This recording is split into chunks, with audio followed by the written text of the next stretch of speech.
So, something massive just happened last night. And if you thought the classified document story was over, trust me, this new chapter makes the previous drama look like a warm-up. Because federal agents didn't just stumble upon forgotten papers. They executed a 2 a.m. midnight raid on a storage facility tied directly to Donald Trump, a facility no one even knew existed. Not the public, not the press, and apparently, not even the investigators who had already been searching for missing documents for months. And here's the wild part. This wasn't Mar-a-Lago. This wasn't Bedminster. This wasn't any location Trump ever admitted to.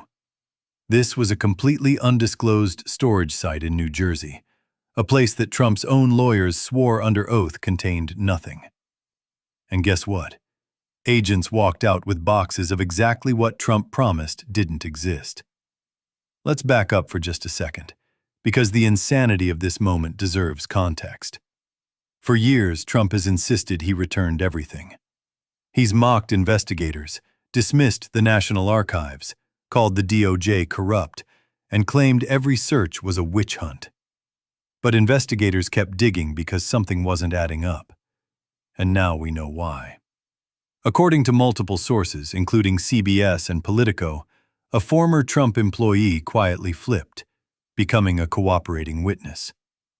This person provided detailed testimony, surveillance info, and exact descriptions of classified materials that were moved to a secret facility right before Trump's lawyers signed sworn statements saying there were no more documents. Think about that for a moment. Not only does that show intent, it shows coordination. Fast forward to December 5th, 2 a.m. A team of FBI agents and Justice Department counterintelligence specialists arrive quietly, execute the sealed warrant, and walk inside the warehouse. And what do they find? Boxes filled with classified materials, some so sensitive that intelligence officials reportedly blanch when describing them.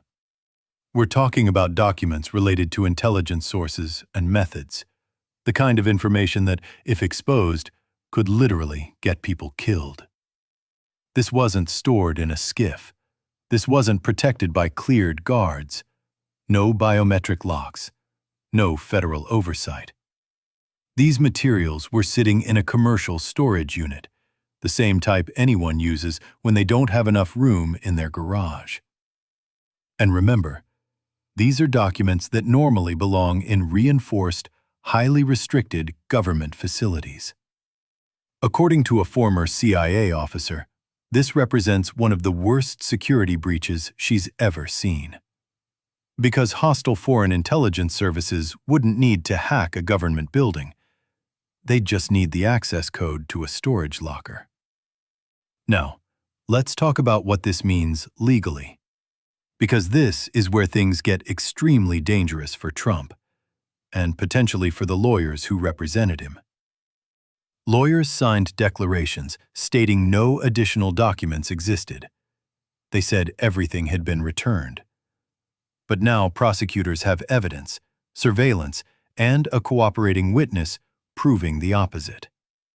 If prosecutors believe the lawyers knowingly made false statements, they're not just looking at losing their licenses, they're looking at charges.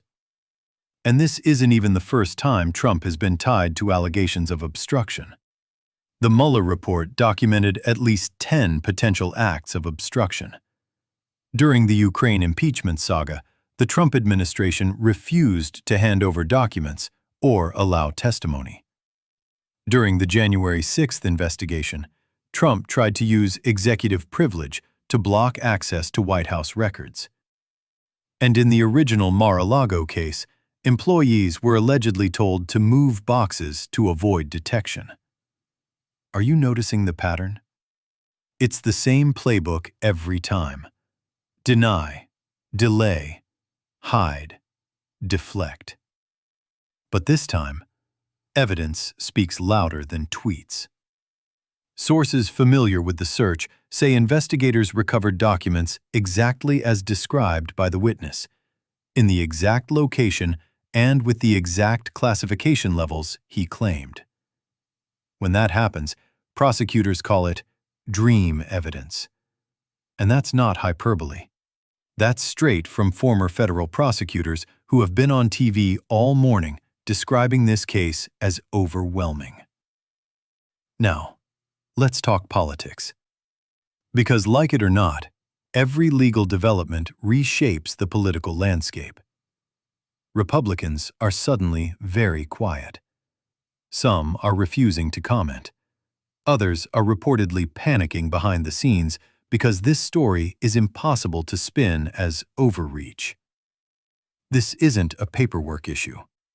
This isn't a dispute about declassification.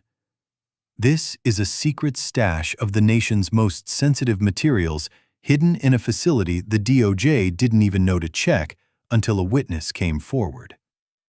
For Republicans running in 2026, this is a nightmare.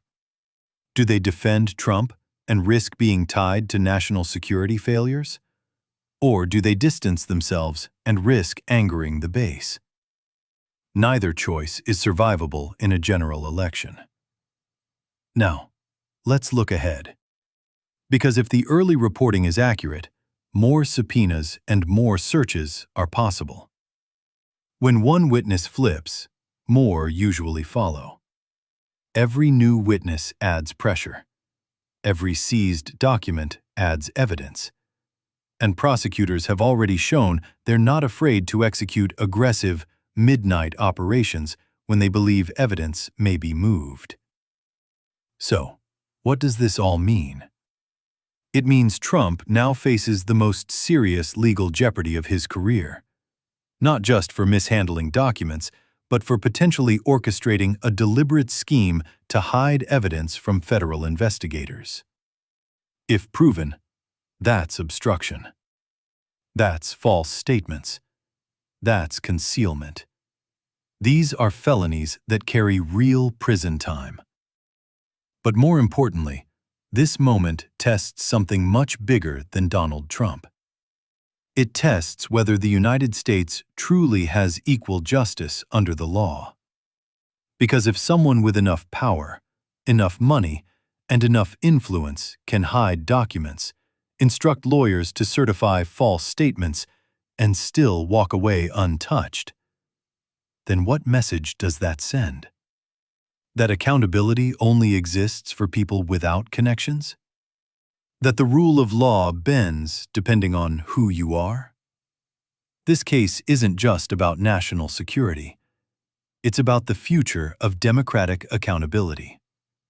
So buckle up, because this story isn't slowing down. It's accelerating. More evidence will surface. More witnesses may come forward. And the legal walls around Donald Trump are not just closing in. They're closing fast. Whatever comes next, one thing is clear. This midnight raid wasn't the end. It was the beginning of a whole new chapter.